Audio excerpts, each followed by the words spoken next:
Good afternoon. I'm Tracy Sinclair here at Alaska's News Source and here for another edition of Skywatch Alaska.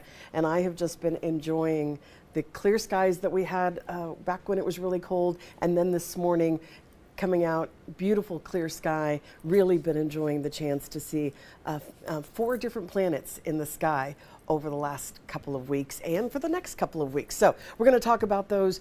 But first, let's talk about the meteor shower that happened just a couple of weeks ago. Really peaked at the beginning of January, but we did get a couple lovely photos. This one was sent to us by Debbie Little Dog, and really just love that. That is the Quadrantids meteor shower. Now, again, it happened earlier this month. You still might see the occasional meteor around. The next meteor shower that we're going to be able to see will be the Lyrids, and that's in April, probably like the middle of the month toward the end of the month, though they peak around the 21st and 22nd. And of course, so difficult to catch these meteors as they're going by because they are so fast. You really need that extended exposure. And Debbie, that is just an amazing, amazing photo. So thank you so much for sending that in. Now, one of my favorite websites is called timeanddate.com, and it talks about the Lyrids meteor shower, and it says that this is actually probably one of the oldest recorded meteor showers, that according to some ancient Chinese texts, they saw this meteor shower 2,500 years ago. Now, what's causing this is they're running into the Earth's atmosphere runs into the dust from Comet Thatcher. Now, Comet Thatcher only comes around the sun every 415 years. We're still seeing the debris from that, but it probably won't be visible at the Earth and on the Earth until 2076. So we got a number of years before we have the chance of seeing that. Not a massive meteor shower. Again, it's in April, but it'll be about 18 meteors per hour. Still, if you get a chance, always absolutely fun to see. But let's talk about what you can see right now, assuming that you have clear skies. And over the next couple of days, Melissa Fry, our chief meteorologist, says we are going to see some clear skies in South Central and parts of the interior as well. A good chance to see a number of planets. And let's start with those. We're going to talk about the 4 planets in the night sky. That's Venus, Saturn, Jupiter, and Mars. Now, Mars is also, and Jupiter, are very prominent in the morning, but at night, really, that's your best chance to see Saturn and Venus. You're going to want to look to the southwest. They are really close together right now. In fact, you can't see much of a difference, much of a separation between Mars, or between Venus and Saturn right now. They're actually going to be their closest, or appear their closest, on the 17th and 18th of this month. Again, in the evening, you want to look to the southwest. Now, in reality, they are more than 800 million miles apart.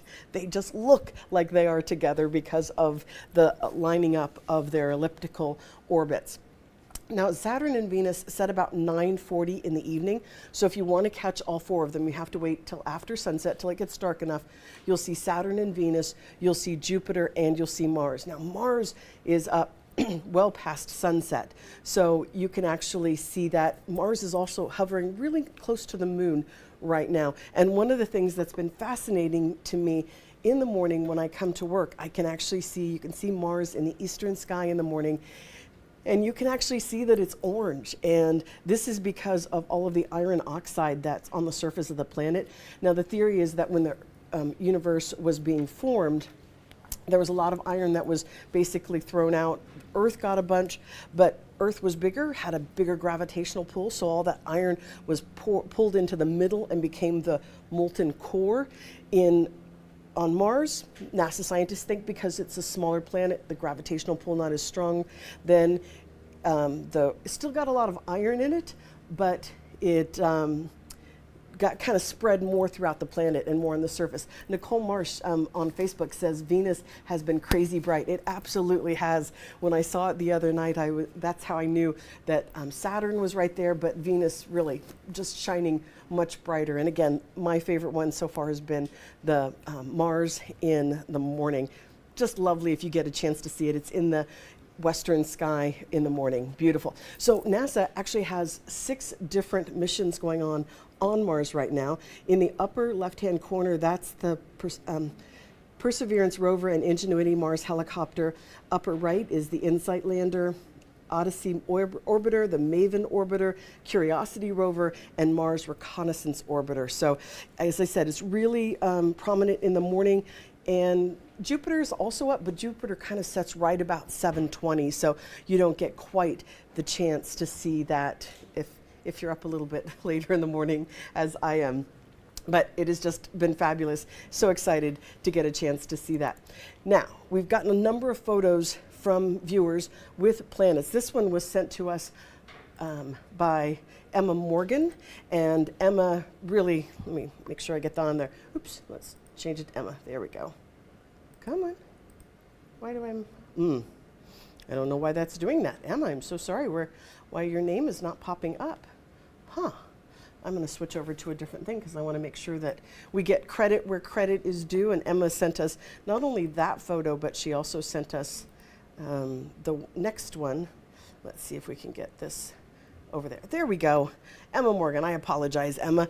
And so you can see the crescent moon and then a planet. I'm not sure which planet that is because, again, I don't know the timing of the day and I don't know the direction she was looking at. She said it might have been Venus, so very possible that it was. And this was another one, a little bit clearer shot of that crescent moon sent to us by Emma. We also have a lovely shot from Janice. She said this was the moon and Venus. This is sent to us by Janice Bunting.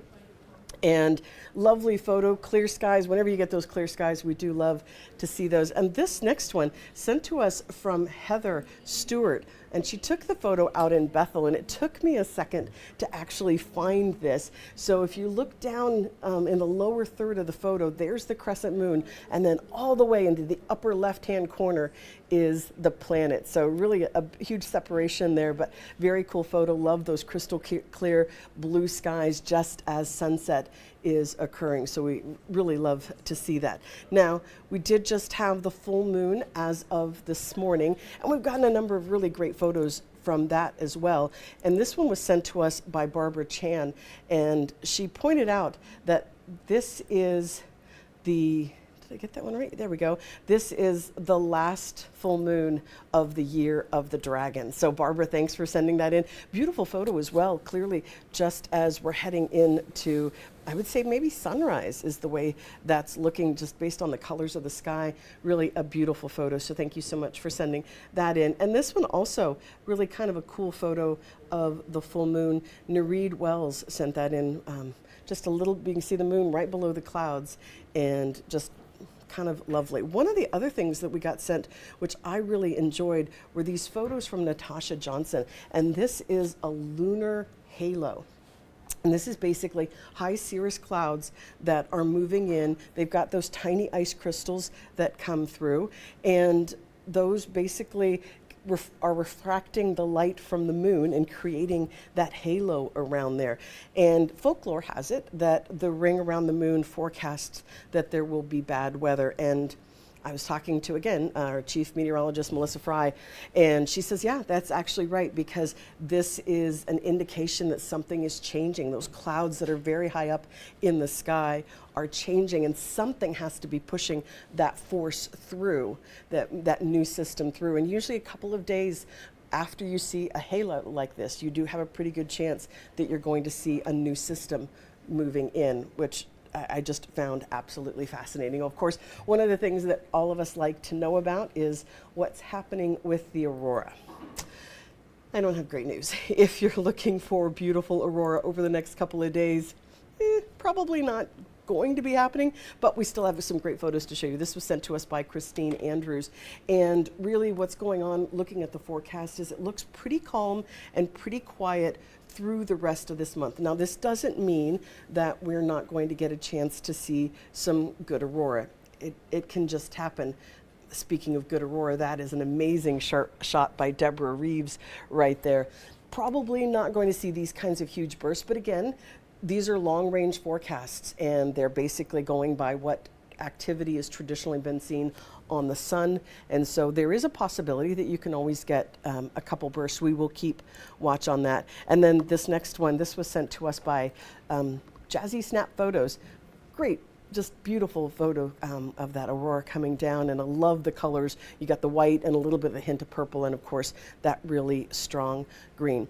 overall, it has just been a great year for Aurora, and it's really fun to be out there and be able to see the different planets in the morning. Again, at night, you have the chance to see 4 different planets in the sky. They look like they're kind of lining up. Really, they're so far apart from each other that it's just an appearance on the horizon. But we've got, at least through the end of the month, we've got a chance to see Venus, Saturn, Jupiter, and Mars. So you want to take that opportunity. I know we do have some clouds coming in the next couple of days here in South Central, but a little bit of clearing toward the weekend. And as I said, these planets are going to stick around at least for another couple of weeks, so you have a pretty good opportunity. And they don't line up every year like this, so it's always a chance when you get the chance. There are 2 other planets out there as well, but you can't see them with the naked eye. You have to actually use a telescope. Thank you so much for joining us here on Skywatch Alaska. We appreciate it. And don't forget, join us at 4, 5, 6, and 10 for the latest news, sports,